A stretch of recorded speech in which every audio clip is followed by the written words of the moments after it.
All right, I'm making this video about Santa Marta because I would have wished to seen this video before I would have gone there. Hey everyone, thank you for coming back to my YouTube channel. This is Ray Condor speaking to you, also known as Ray Condor in Spanish. This is a channel created for those who are interested about Colombian culture, who want to travel to Colombia, who want to know about the people, the food, and the culture, and sometimes I talk about things that I like.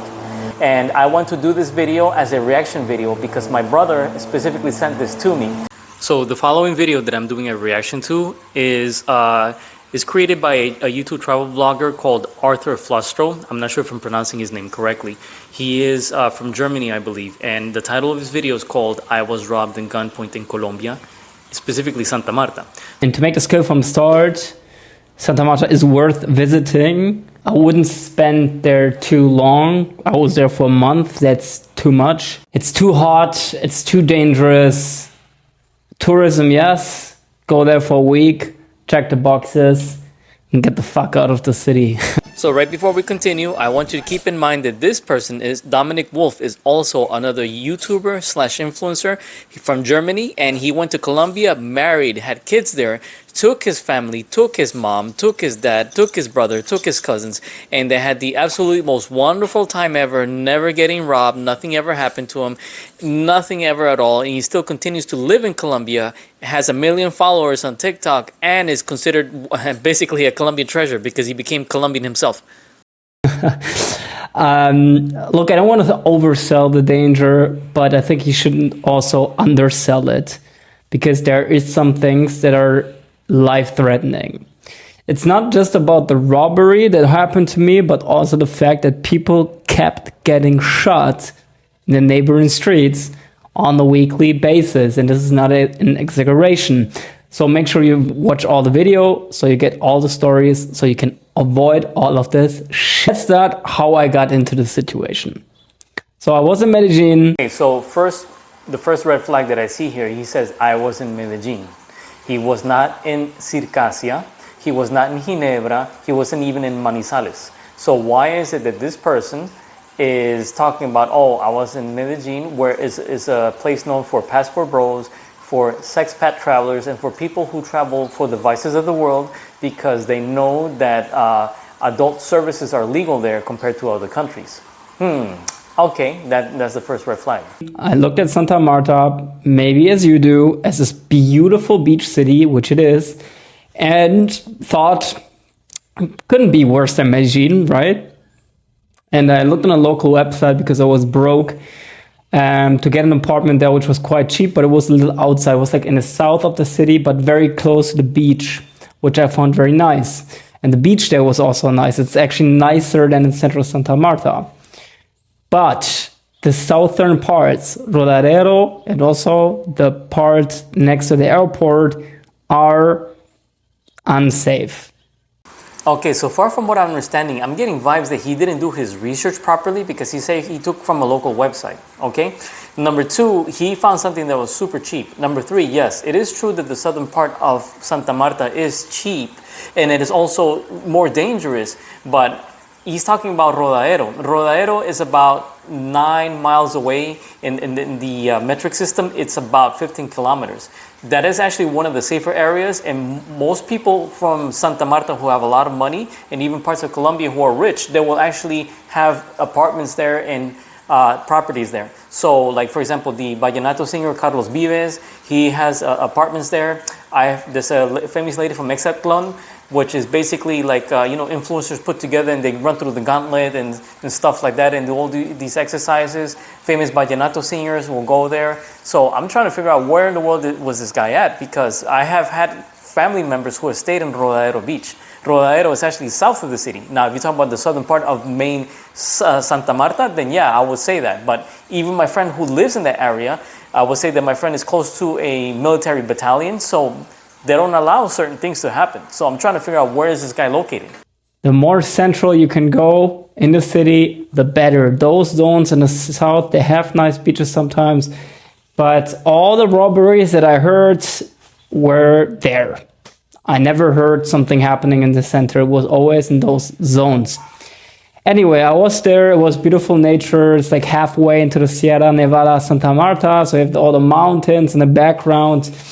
But the streets are very empty, and there's a lot of very poor houses there.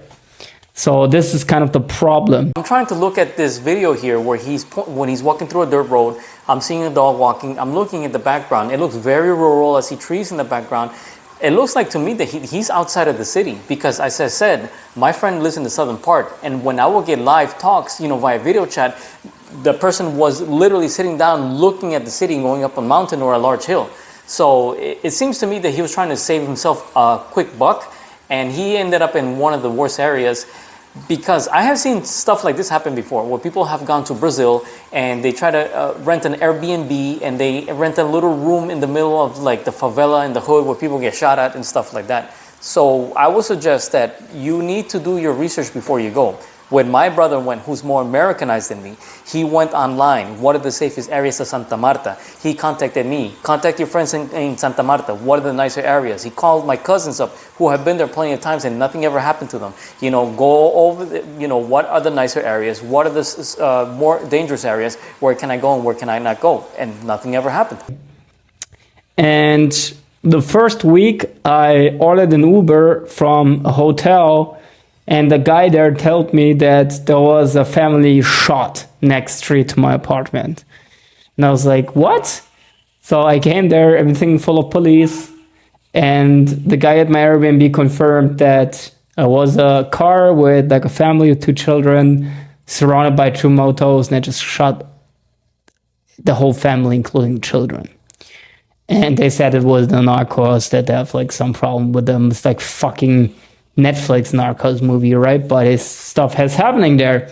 Okay, this guy has been watching a little bit too many movies. Let me explain to you what the tier system of when it comes to organized crime in Colombia. Okay, whatever you call it, narcos, the cartels, this is in Mexico. All right, they're the middlemen. The narcos or cartels are controlled by the upper echelon, and you have the 3 main power groups. You have the Colombian guerrilla, which are communist Marxists, and they will not allow any cartel member to hurt any women or children. They will not allow them to hurt any foreigners because they're trying to create an image where communism is the best way, the best form of government and stuff like that, and they'll look bad in the international community. The paramilitary, which are right-wing extremist groups also, they will not allow any types of hits to be done on women and children. They will not. They will not allow any form of sanction hits against those type of people, especially in Santa Marta, where you have the Gulf Clan, which are breakaway groups from the original paramilitary, which was the Auto Defense Forces of Colombia. Okay, they work secretly with the government to kill communist guerrillas because you have this thing called international laws, and then you have the central military. The central military will also control them because everybody's getting their cut. Unfortunately, this is the unfortunate part of Colombia where, yes, we do have a form of corruption, but we're not a bunch of animals. If there's a hit like that, it's usually done by low-level street crime. And guarantee you that if it is true what he said, then there was a hit on a family, they will be hunted. They will be deleted. There are squads dedicated for social cleansing from all sides that will be coming down on them. Because I know how it is in Santa Marta. Foreigners cannot be touched. Women and children cannot be touched. Either there must have been a person with really, really bad intentions, or the husband or the father must have been doing bad dealings with some people because they will not be going after families like that. So the thing is that those things kept on happening on a weekly basis. New people died. I thought it's just like a one-time incident. It wasn't. People kept getting shot. And I think things have gotten worse in Colombia. One, because we have a lot of Venezuelan refugees who come there and they don't get like welfare money, so they go into criminal activities to survive. And you have very strong inflation. Things are getting more expensive. So that drives people into violent crimes out of sheer desperation. How and where is this guy putting himself in this situation? Like, I know people who live in Santa Marta, they don't hear people getting shot every single day. Like, it sounds like a war zone. Unless he is like in a war zone where... Listen, I know this is not supposed to be funny because supposedly people getting shot. I don't know how true his stories are, but bro, like, where are you placing yourself where you're hearing people getting shot at every single day? I've been in some of the worst parts of Colombia that they don't shooting every single day. The only time you hear that is in a war zone. Like my ex-girlfriend, her brother joined the military. They put him right up at the front lines every day. He's getting bombarded, he's getting shot at and stuff like that. But other than that, when it comes to regular street crime, every day, I don't know, man. Something's not right about the story. I'm not sure if he's correct. I'm not sure if he's being truthful or not. But there's something not right here. Where did he put himself in? Like, what part of Santa Marta was he in? So in the last years, the security situation in Colombia has been getting much, much worse. You have to be aware of that. And yeah, so to the robbery, I was warned by people to not walk around there after sunset. But the thing is, the sunset is at 5 p.m. So if you're working like me, it's difficult to make that safety rule happening. And I went despite people warning me. And one night I came home with a bus from Barranquilla with my MacBook, with my phone, with everything. And I said to the bus, like, let me out here. And he was like, no, it's too dangerous. You can't leave. And when I exited this bus and walked home, it was a really bad feeling. I walked home very fast. Nothing happened. The day after, at 7 p.m., I went just with my broken iPhone and credit card to buy some groceries. On the way back, I have a moto next to me, in front of me, and the guy's pointing a gun at me. So I just like raise my hands, I give up. I know it's like not worth it. So, and also you're just shocked if somebody puts a gun at you. And the guy like jumps on with the moto and shit. And I'm like, dude, you know, because it's so sudden movements, you can get shot just by accident, which actually happens in Colombia. So a guy, you know, touches me everywhere, my dick, sexual harassment too, sees if there's stuff there, takes my phone, takes my credit card, get the fuck. No, he didn't get the fuck away. After he has the things, after he has took the things away from me, he still points the gun at me. And he looks into my eyes and I can see those emotions, this anger and hate in his eyes. And I know those emotions are the ones that drive people to murder others. So I wasn't having a good feeling. Actually, in that moment, I thought he's going to kill me because he already had my stuff. Why did he keep pointing the gun at me? And I could feel like he thought about what to do. Luckily, nothing happened. And they drove off afterwards. Dude, you're telling me you're in a really bad neighborhood, right? Supposedly people getting shot every single day. They didn't put out a hit on a family, which I kind of hard to believe, but it does happen. You went from Barranquilla all the way down there to that really, really bad area of Santa Marta with a MacBook, with your phone, with all these expensive equipment out. I'm sorry, but you're an idiot. Like an idiot, okay? I'm trying to control my anger, okay? You went in the worst neighborhoods because it sounds to me like you're in a battlefield, not even a really bad neighborhood, right? The bus driver tells you, don't go out there like that. You go out there like that. They tell you, don't be in that area. You go and be in that area, right? And then you have the nerve to walk the next day when people have seen where you come and where you go, and they already set it up to the point where they know this dude got money, he's a foreigner, and you get shocked that somebody put a gun in you in front of your face. I wouldn't do that in Miami. You don't go to Miami to Overtown. You don't go to Liberty City. You don't go to Carroll City. I'm thinking about Grand Theft Auto. You don't go to Carroll City, okay? You don't go to Little Haiti in the middle of the night with phones out, iPads out, everything out, jewelry and everything else. You don't do that in any type of the world. You don't go to the Bronx like that. Even in Germany where you're from, there's bad places in Germany. Even in London, and even in England.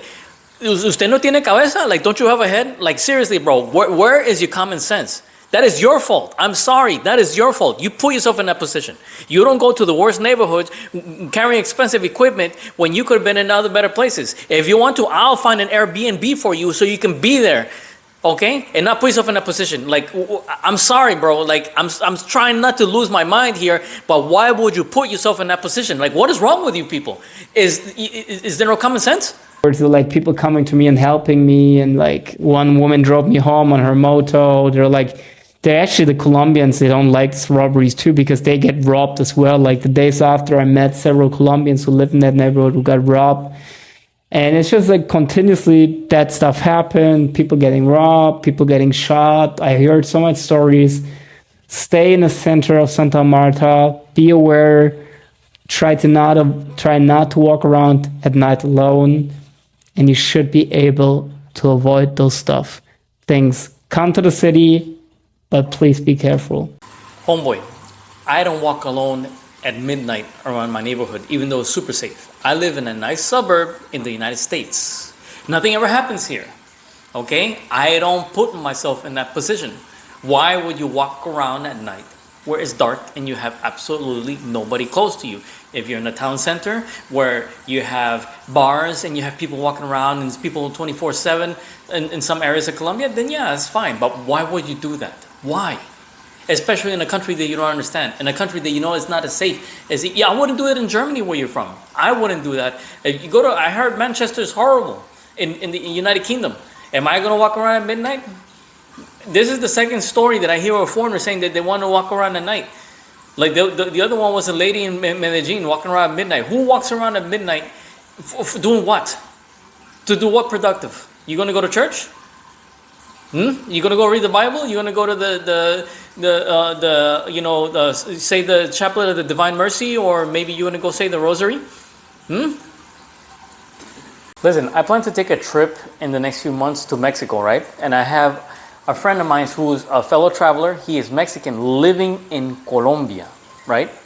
And as soon as I told him, say, listen, I want to take a trip to Mexico. You know the first thing he tells me? He says, don't go without me. Call me. I don't want you there without me because you do not know the lay of the land. Where are you going to go? Mexico City. You cannot go without me because you do not know it like I do. I know what's good and I know what's bad. People, when you go to a different country that you're not familiar with, you listen to the locals there. You do your research, and if someone tells you don't go there, you're not going to go there. And if somebody tells you that this place is dangerous, you need to listen to them. And if you fly to your Airbnb, you find out you've been bamboozled, as we say in the United States, which means you've been tricked. That means you get out of there. You cancel it and you leave. You use your common sense. I don't put myself in danger. I've been in Mexico before. And when I was in Mexico, when I was with my ex-girlfriend, who is from the coast, who is father's from Santa Marta, where his video is from, we went where the people told us to. Don't go there, it's dangerous. Make sure that you don't have your stuff out at this time of night. When the sun goes down, be at a certain place, be at your hotel, do this and do that. And we followed the rules, and guess what? Nothing ever happened to us. Have common sense. I'm sorry, I didn't mean to come down hard on this guy, but like seriously, I cannot understand that type of level of logic. And people go to Colombia and then they have nerve to say, oh, Colombia is too dangerous, or Santa Marta is too dangerous. Like, just stay a couple of days and get the F out. No, I have family members who have gone there plenty of times. I have people that I know that live there. My ex-girlfriend's family, half of her family is from there. You know, nothing has ever happened to them because they know how to move around. Have common sense, people, before you travel. When you go to a nation that you do not belong to, make sure you, number one, you get someone that knows the area, especially if they're from there. Okay? Number two, don't expose yourself and put yourself in strange positions. And number three, don't put yourself in strange positions in the middle of the night.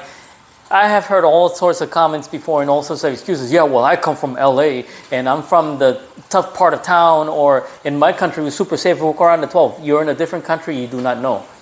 Okay? Don't put yourself in a situation where you can get yourself hurt. No dar papaya. Don't make yourself a target.